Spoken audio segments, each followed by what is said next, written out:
Start. आदरणीय अध्यक्ष महोदय, मैं कहना चाहता हूं कि यह जो बिल संसद में हमारे सामने है वह जिस रूप में हमारे सामने लाया गया है उससे यह मालूम नहीं होता है कि जो बुराइयां पिछले आम चुनावों में देखी गईं उनका कोई ठोस हल निकले और सक्रिय रूप से चुनाव कराने की कोई एक योजना बन सके, ऐसा हमें मालूम नहीं होता।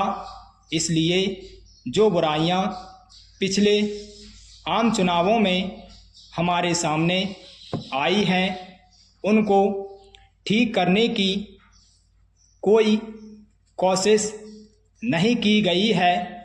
इसमें कई बातें ऐसी हैं जिनको ठीक किया जा सकता था। जब इस तरह का बिल हमारे सामने लाया गया है तब किसी चीज़ को बदला जाना है तो उनके बारे में अच्छी तरह से सोच समझकर सभी आवश्यक संशोधन कर लिए जाते, लेकिन ऐसा लगता है कि कुछ जल्दबाजी में एक दो संशोधन करने के लिए यह बिल हमारे सामने लाया गया है। पैरा। आदरणीय अध्यक्ष महोदय, मैं यहाँ साफ साफ कहना चाहता हूँ कि भारत में जिस तरह से आम चुनाव कराए जाते हैं उससे हम इस देश में प्रजातंत्र कायम रख सकेंगे, यह मेरी समझ में नहीं आता है। अगर आप ऐसा मानते हैं तो मुझे केवल यह कहना पड़ेगा कि एक बड़ी गलतफहमी में हम लोग हैं। जैसा कि कल यहाँ पर कहा गया है कि जिस काले धन का इस्तेमाल इन आम चुनावों में होता है उसको रोकने का प्रयत्न होना चाहिए। हमने यहाँ पर एक सुझाव दिया था कि आम चुनाव में किसी की ओर से भी 3 लाख से अधिक रुपए खर्च ना हो, इस तरह का नियम होना चाहिए था और वह इस बिल में लाया जा सकता था, लेकिन इसकी कोई कोशिश नहीं हुई है। इसमें जो कुछ बताया गया है वह सिर्फ उम्मीदवार की ओर से जो खर्च होगा उसके बारे में बताया गया है।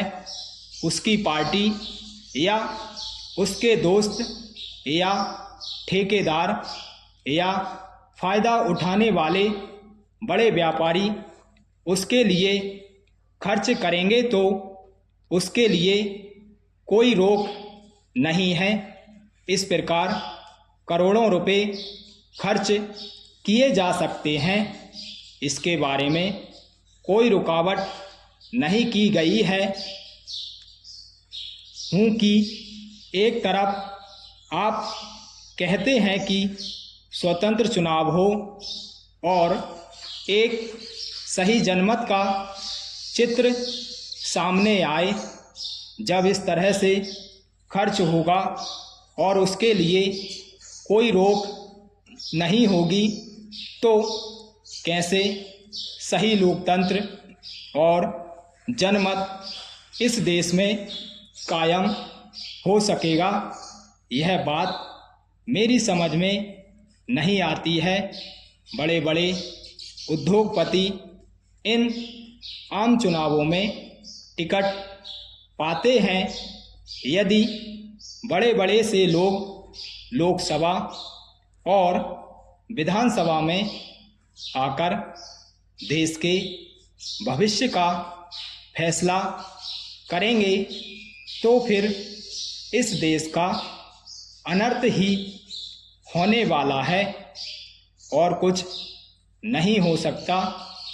एक तरफ तो यह सरकार समाजवादी होने की बात कहती है और दूसरी तरफ उनके जो काम हैं उसको देखने से यह साफ नज़र आता है कि सरकार किस दिशा में जा रही है।